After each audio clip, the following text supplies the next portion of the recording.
Hello friends, welcome to மாங்கனி சமையல். இன்றைக்கி நம்ம மாங்கனி சமையலில் ரொம்ப சுவையான கத்திரிக்காய் சட்னி எப்படி பண்ணுறதுன்னு பார்க்கலாம். இதை கத்திரிக்காய் பஜ்ஜி, கத்திரிக்காய் கடையல், கத்திரிக்காய் சட்னி அப்படின்னலாம் சொல்லுவாங்க. இது சுட சுட இட்லி, தோசை, பணியாரம் இது எல்லாத்துக்கும் ரொம்பவே அட்டகாசமாக இருக்கும். டக்குன்னு செஞ்சு முடிச்சிடலாம். சரி வாங்க, இப்போ இந்த கத்திரிக்காய் சட்னி எப்படி பண்ணுறதுன்னு பார்க்கலாம். கத்திரிக்காய் சட்னி பண்ணுறதுக்கு 200 கிராம் கத்திரிக்காய் எடுத்துருக்கேங்க. இதை கட் பண்ணிவிட்டு கலர் மாறிடாமல் இருக்கிறதுக்காக தண்ணியில் போட்டு வச்சுருக்கேன். இதை இப்போ குக்கருக்கு மாற்றிடலாம்.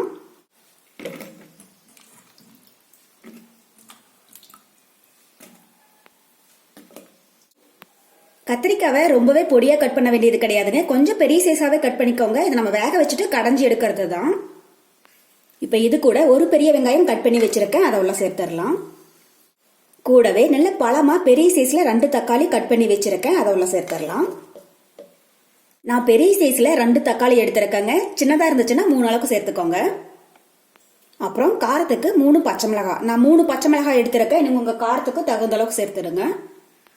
கூடவே 4 பல் பூண்டு, அப்புறம் 2 டேபிள் ஸ்பூன் துவரம்பருப்பை நல்லா கழுவி எடுத்து வச்சிருக்கேங்க. அதை உள்ள சேர்த்துடலாம்.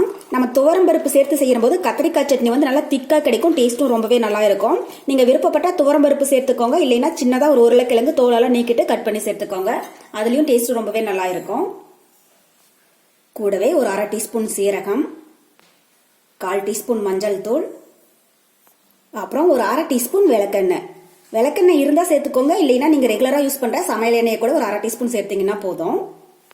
கடைசியாக இதுக்கு தேவையான அளவு உப்பு, கூடவே ஒரு 1/2 கப் அளவுக்கு தண்ணி சேர்த்துடுங்க.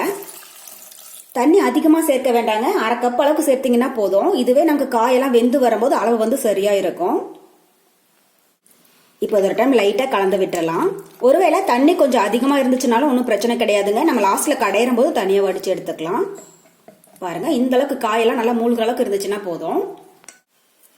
இப்போ குக்கருடைய மூடி போட்டு மூடி மீடியம் ஹீட்ல 4 விசில் வேக விட்டுடுங்க. அப்பதான் காய் நல்லா சாஃப்டா வெந்து வரும். 4 விசில் இருக்கட்டும். அதுக்கப்புறமா எப்படி இருக்குன்னு பார்க்கலாம். பாருங்க, இப்போ குக்கர் 4 விசில் ப்ரெஷர் ஃபுல்லா ரிலீஸ் ஆயிடுச்சு. மூடி ஓபன் பண்ணி பார்க்கலாம்.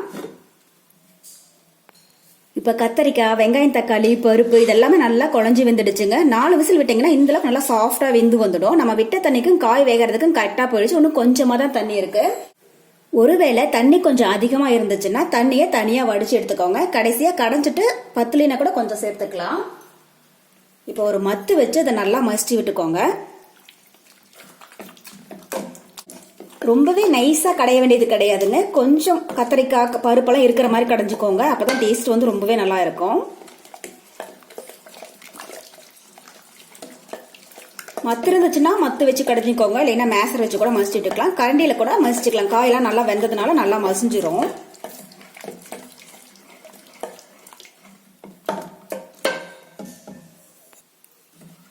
பாருங்க, இப்ப கத்திரிக்காவை நல்லா கடைஞ்சு எடுத்தாச்சு. அடுத்தது நம்ம இதை தாளிச்சிடலாம். அதுக்கு ஒரு கடாயில 1 டேபிள் ஸ்பூன் அளவுக்கு எண்ணெய் சேர்த்துடுங்க. எண்ணெய் நல்லா சூடானதும் 1/2 டீஸ்பூன் கடுகு உளுத்தம் பருப்பு சேர்த்துடலாம். கடுகு பொரிஞ்சதும் கொஞ்சம் கருவேப்பிலை, கூடவே ஒரு காஞ்ச மிளகாய் சேர்த்துடலாம். சேர்த்துட்டு லைட்டா ஒரு டைம் கலந்து விட்டுருங்க.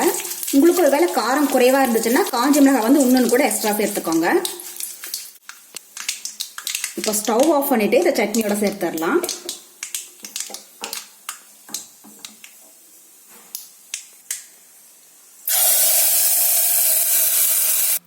அவ்வளோதாங்க, நம்ம கத்திரிக்காய் சட்னி இப்போ சூப்பராக ரெடி ஆயிடுச்சு. இது ஒரு டைம் லைட்டாக கலந்து விட்டுட்டு நம்ம வேற ஒரு பவுலுக்கு மாற்றிடலாம். பாருங்க, ரொம்பவே தண்ணியாக இருக்கக்கூடாது. இந்த அளவுக்கு கொஞ்சம் திக்காக இருந்துச்சுன்னா தான் இட்லி, தோசை கடைலாம் தொட்டு சாப்பிட்றதுக்கு கரெக்டாக இருக்கும். டேஸ்ட்டும் ரொம்பவே நல்லா இருக்கும். அவ்வளோதான், நமக்கு இப்போது ரொம்ப டேஸ்டியான கத்திரிக்காய் சட்னி ரொம்பவே சூப்பராக தயாராகிடுச்சு. கண்டிப்பாக நீங்களும் இதே மெத்தடில் ட்ரை பண்ணி பாருங்கள். என்னுடைய இந்த ரெசிபி வீடியோ உங்களுக்கு பிடிச்சிருந்தா லைக் பண்ணுங்கள். உங்கள் ஃப்ரெண்ட்ஸுங்க கூடயே நிறைய ஷேர் பண்ணுங்கள். மறக்காமல் மாங்கனி சமையலுக்கு சப்ஸ்கிரைப் பண்ணுங்கள். நன்றி.